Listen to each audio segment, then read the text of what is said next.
আবার স্বাগত জানাই লেকচারের দ্বিতীয় পর্বে। তো এই দ্বিতীয় পর্বে আমরা শুরু করব ফ্যাক্টর ভ্যারিয়েবল দিয়ে।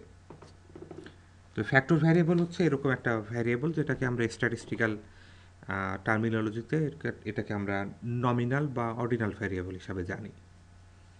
তো নমিনাল ভ্যারিয়েবলের একটা উদাহরণ হচ্ছে আমরা যদি এখানে যাদের নাম এখানে আমরা উল্লেখ করেছি যে আবুল, বাবুল, দবির, সবির, সুমনা, এদের নামের সাথে যদি আমি তারা পুরুষ কি মহিলা এটা আমি উল্লেখ করতে চাই, তাহলে সেটা আমি একটা নমিনাল ভ্যারিয়েবল অথবা একটা ফ্যাক্টর হিসাবে আমরা সেটাকে এন্টার করব। তো দেখি আমি কিভাবে এই জিনিসটা করতে পারি। Creating a factor.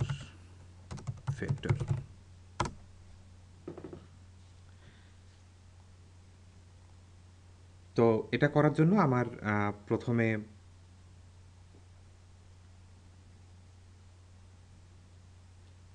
আমি তাদের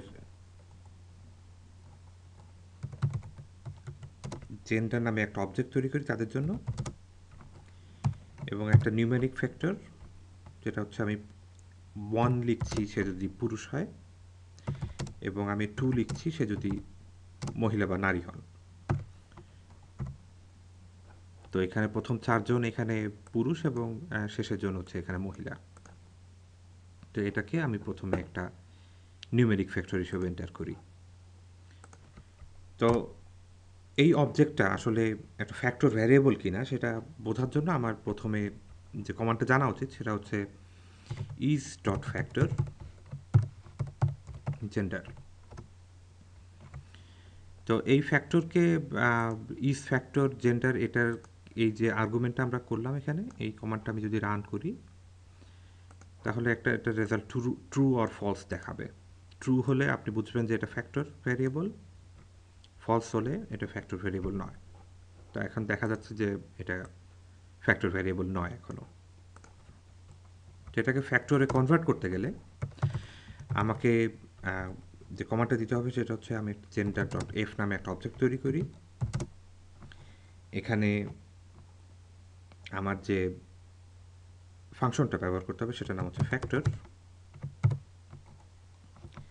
এবং এই ফ্যাক্টরে আমি যে অবজেক্টকে ফ্যাক্টরে রূপান্তরিত করব সেটার নাম প্রথমে দিব জেন্ডার, কমা, এবং আমি এই 1 এবং 2 বলতে আসলে কি বোঝায় সেটা আমাকে এখানে উল্লেখ করতে হবে। অর্থাৎ আমাকে লেবেলগুলো পরিষ্কার করে এখানে লিখতে হবে। তো আমি এখানে লিখছি লেবেল। তো আমার এখানে দুটো লেবেল আছে, একটা হচ্ছে আপনার 1 আর একটা হচ্ছে 2। তো 1 হচ্ছে মেল এবং 2 হচ্ছে ফিমেল। তো এই কমান্ডটা রান করি। তো আমার নতুন একটা অবজেক্ট তৈরি হলো যে জেন্ডার এফ, যেটা হচ্ছে একটা ফ্যাক্টর ভ্যারিয়েবল। তো এটাকে অ্যাগেইন আমি যদি পরীক্ষা করে দেখতে চাই যে এটা আসলে একটা ফ্যাক্টর ভ্যারিয়েবল কিনা, সেটা দেখতে আমাকে ইজ ফ্যাক্টর কমান্ডটা আবার ব্যবহার করে দেখি। এটা রান করি। এখন দেখা যাচ্ছে যে এটাকে একটা ফ্যাক্টর ভ্যারিয়েবল হিসাবে দেখাচ্ছে, এবং কি কি এন্টার করা হলো সেটা দেখতে আমাকে জেন্ডার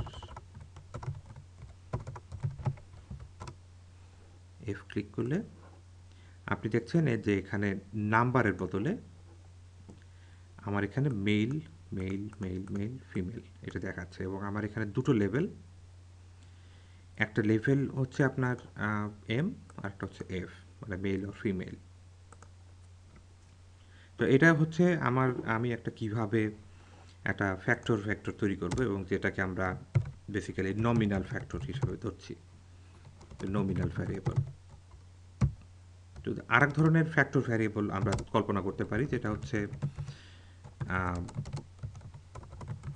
যেটাকে আমরা বলছি যে ordered factor, creating a ordered factor. এই অর্ডার্ড ফ্যাক্টরকে স্ট্যাটিস্টিক্সের ভাষায় এটাকে বলে অর্ডিনাল ভ্যারিয়েবল। যেমন আমি যদি কাউকে জিজ্ঞেস করি যে এই কোর্সটি আপনার পছন্দ হচ্ছে কি না, এবং আমি যদি 5টা লেভেল সেট করি, যে প্রথম লেভেলে অ্যাট দ্য এক্সট্রিম যে আমি এই কোর্সটি একদমই পছন্দ করছি না, এবং অ্যাট দ্য আদার এক্সট্রিম আমি যদি এটা লিখি যে আসলে এই কোর্সটি আমি খুবই পছন্দ করছি, তো এই পছন্দের মাত্রাটা আমি এভাবে লিখতে পারি যে আমি এটা লাইকনেস কীরকম, যে আমি আসলে মোটেও পছন্দ করছি না, ভেরি লো, এটাকে আমি 1 হিসেবে ধরতে পারি। 2 আমি বলবো যে এটা আসলে লো। 3 আমার এটা আসলে মাঝারি ধরনের পছন্দ। 4 এটা হচ্ছে বেশ ভালোই পছন্দ।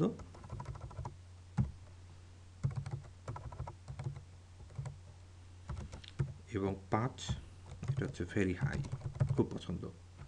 তো এখানে খেয়াল করবেন যে আমাদের আগে যে ভেক্টর আমরা তৈরি করেছি উপরে, এখানে 1 এবং 2 এর মধ্যে আসলে কোনো ক্রমও নেই, অর্থাৎ কোনো অর্ডার নেই।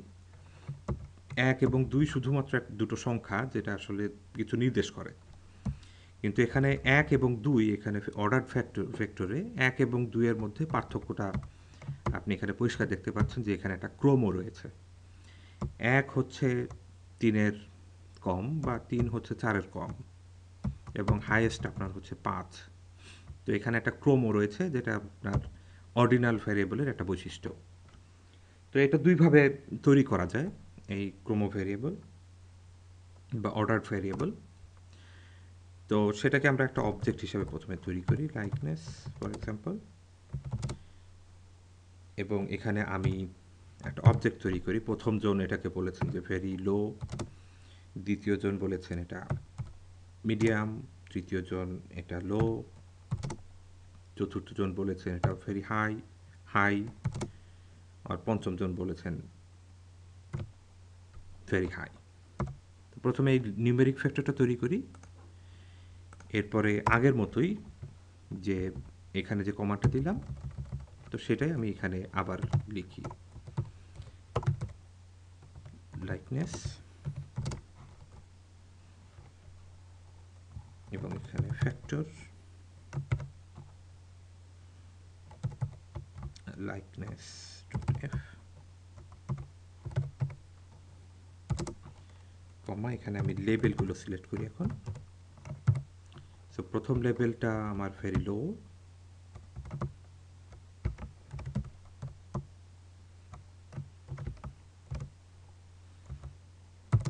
দ্বিতীয় লেবেলটা লো, তৃতীয়টা মিডিয়াম, চতুর্থটা হাই, এবং শেষটা ভেরি হাই। এবং এ পর্যন্ত এটা আগের কমান্ডটার মতোই। তো এরপরে আমাদের যেটা লিখতে হবে সেটা হচ্ছে যে অর্ডার্ড ইকুয়াল টু ট্রু। এই অর্ডার ইকুয়াল টু ট্রু অংশটা যোগ করলে, অপশনটা যোগ করলে আপনার এই যে ফ্যাক্টর ভ্যারিয়েবল হবে এটা, সেই ফ্যাক্টরটা অর্ডার্ড ফ্যাক্টর হিসাবে আসবে। তো এটাকে আমরা রান করি এরকম, এবং আমরা আবার চেক করে দেখি যে এটা আসলেই অর্ডার্ড ফ্যাক্টর হয়েছে কিনা। ইজ ফ্যাক্টর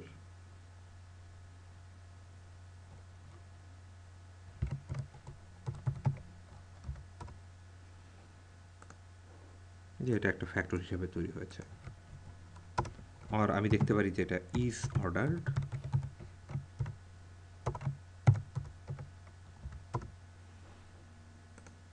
এটাও আমাকে দেখাচ্ছে যে এটা ট্রু। কিন্তু আমার আগে এই ইজ অর্ডার যদি আমি এই জেন্ডার এফ এ প্রয়োগ করি, তাহলে দেখা যাক এটা কি হয়।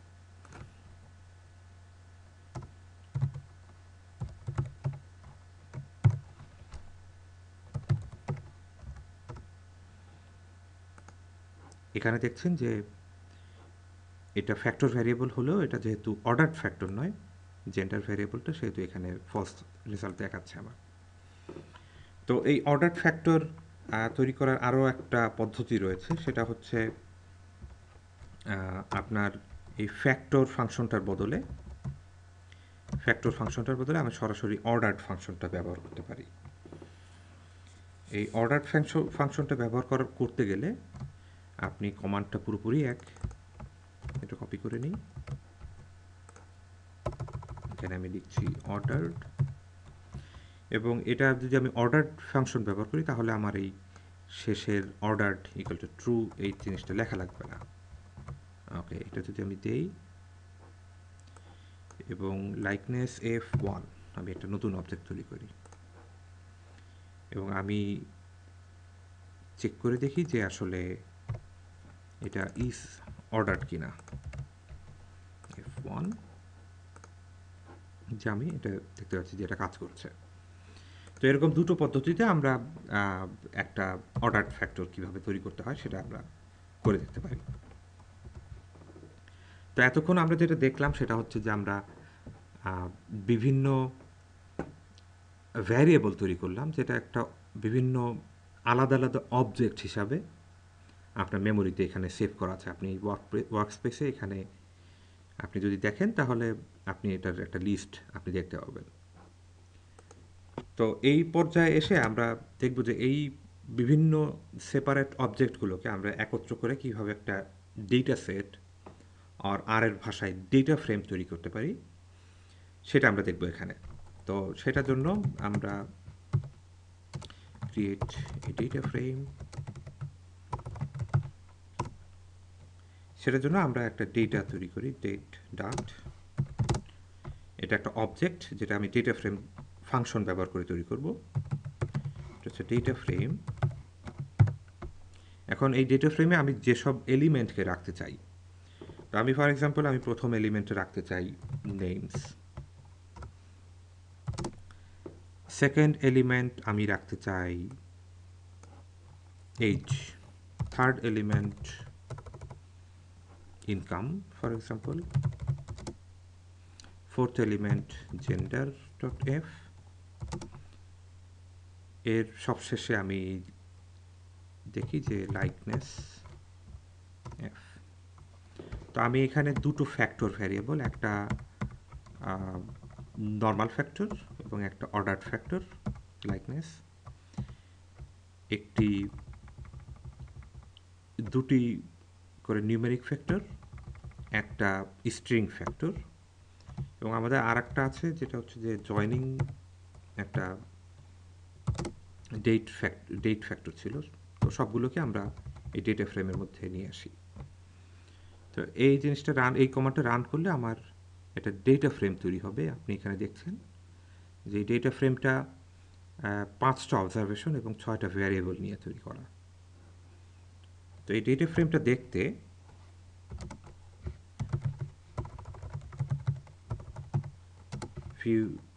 Viewing data frame,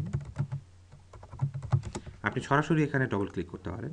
double click করলে আপনি দেখবেন যে এখানে 1 2 3 4 5 6টা এখানে ভ্যারিয়েবল তৈরি হয়েছে, যেটার মধ্যে একটা ডেট, একটা স্ট্রিং, দুটো নিউমেরিক এবং দুটো ফ্যাক্টর ভ্যারিয়েবল। তো বিকল্প হিসাবে আপনি এই কমান্ডটাও ডবল ক্লিক না করে এই কমান্ডটাও ব্যবহার করতে পারেন।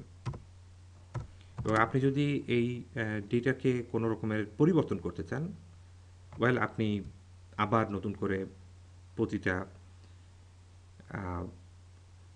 অবজেক্ট যেটা আপনি পরিবর্তন করতে চান সেটা আর প্রতিটা আলাদা আলাদা করে করতে পারেন, অথবা আপনি এখানে এডিট কমান্ডটা ব্যবহার করতে পারেন, এডিটিং এ ডেটা ফ্রেম। তো আপনি এডিট করে ডেট, তো আপনি যেখানে দেখছেন যে এখানে আপনি ধরা যাক এটা 23 নয়, এটা 24, এটা আমি মুছে 24 করতে পারবো। তো এভাবে আপনি এটাকে এডিট করতে পারবেন।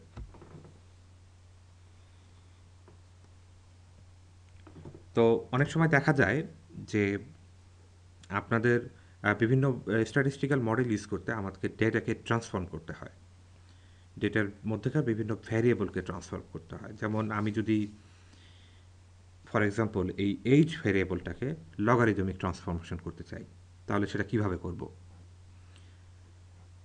তো এটা করতে গেলে আমাকে প্রথমে একটা কমান্ড হিসাবে আপনার জানতে হবে, যেটা হচ্ছে যে কিভাবে আপনি একটা ডেটা ফ্রেমের মধ্যে যে ভ্যারিয়েবলগুলো আছে সেগুলোকে অ্যাক্সেস করতে পারেন। যেমন আমি যদি এখানে লিখি age accessing variable inside a data frame, আমি যদি লিখি এখানে এজ, তাহলে আপনি এই সংখ্যাগুলো দেখবেন এজের মধ্যে। এটা কারণ হচ্ছে এজ নামে আপনার আলাদা একটা অবজেক্ট আছে এখানে। এখন এজটা যদি আমি মুছে দিই, এখন আমি লিখতে পারি rm এজ, সেক্ষেত্রে আবার আমি এজ যদি দেখতে চাই তাহলে দেখবেন যে অবজেক্ট এজ নট ফাউন্ড। কিন্তু আমার এই এজ যে ভ্যারিয়েবলটা বা ভেক্টরটা, এটা আসলে আমাদের এই ডেটা সেটের মধ্যে রয়ে গেছে। তো আমার এখন দরকার যে এই ডেটা সেটের মধ্যে যে এজ ভ্যারিয়েবলটা আছে সেটাকে অ্যাক্সেস করা। তো সেটাকে অ্যাক্সেস করতে আমাকে যে যে অবজেক্টের ভিতর এজ ভ্যারিয়েবলটা আছে সেটাকে প্রথমে লিখতে হবে ডেট, দেন ডলার, দেন এজ। এটাকে আমি রান করলে আমি ভ্যারিয়েবলটাকে অ্যাক্সেস করতে পারবো। তো আপনারা যখন বড় ডেটা সেট নিয়ে কাজ করবেন এবং কাজটা যদি বেশ বড় হয় এবং বড় বড় কমান্ড লিখতে হয়, তাহলে এরকম ভ্যারিয়েবল নিয়ে কাজ করতে গেলে এরকম ডলার সাইন দিয়ে লেখাটা আসলে একটু সময় সাপেক্ষ এবং বিরক্তিকর, এবং এটা আসলে আপনার কোডকে জটিল করে ফেলবে দেখতে গেলে। তো এটা এড়াতে আপনি একটা জিনিস করতে পারেন, সেটা হচ্ছে আপনি এই ডেটা ফ্রেমকে অ্যাটাচ করতে পারবেন। সেই ডেটা ফ্রেমকে যদি আপনি অ্যাটাচ করে নেন, যেমন আমি লিখি যে অ্যাটাচ ডাট, তাহলে আপনার এই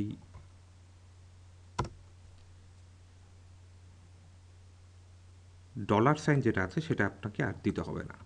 তো আবার আমি দেখি অ্যাটাচ করার পরে এজ ভ্যারিয়েবলটা, আপনি দেখছেন যে এখানে এজ ভ্যারিয়েবলটা আপনার সরাসরি এজ লিখলে দেখাচ্ছে, যেটা আমার without attaching the data object, data frame, আপনি এটা দেখতে পারবেন না। তো এই অ্যাটাচটা ডিটাচ করা যায় হচ্ছে ডিটাচ কমান্ড দিয়ে। ডিটাচ করতে পারবেন আপনি ডিটাচ কমান্ড দিয়ে। আপনি তারপর আবার এজ রান করুন, দেখবেন যে আপনার object as not found because আপনি একটা ডিটাচ করে ফেলেছেন। তো এই অ্যাটাচ কমান্ডটা অনেক সময় আমরা ব্যবহার করব পরে, তো এটা মনে রাখা দরকার। ওকে, এখন দেখা যাক যে আমি কিভাবে আগে যেটা বলছিলাম আগে সেটা হচ্ছে যে আমি এইচ ভ্যারিয়েবলটাকে এটাকে আমি লগারিদমিক ট্রান্সফরমেশন করব, এবং সেই লগারিদমিক ট্রান্সফর্ম করে ওই একই ডেটা ফ্রেমের মধ্যে আমি এইচ লগারিদমিক এইচ যে ভ্যারিয়েবলটা সেটাকে আমি একই ডেটা ফ্রেমের মধ্যে রাখতে চাই। তো এটা করতে প্রথমে আমি ট্রান্সফরমেশনটা করে ফেলি।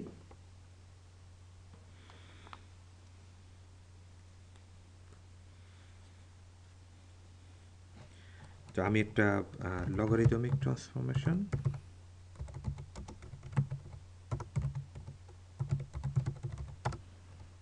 একটা অবজেক্ট তৈরি করি লগ এইচ। লগ এইচ হচ্ছে আমার logarithm of the variable age inside the data frame dot.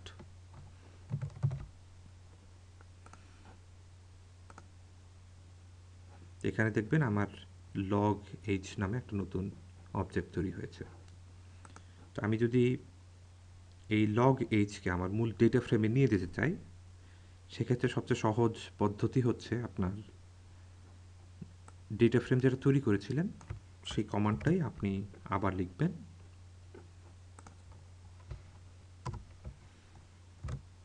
এবং শেষে আপনি log age যে নতুন ভ্যারিয়েবলটা তৈরি করলেন সেটাকে আপনি জুড়ে দেবেন।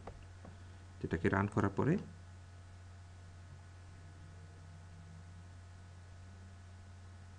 আচ্ছা আমার এই এইজ ভ্যারিয়েবলটা নেই এখন, তো আমি আমার আগের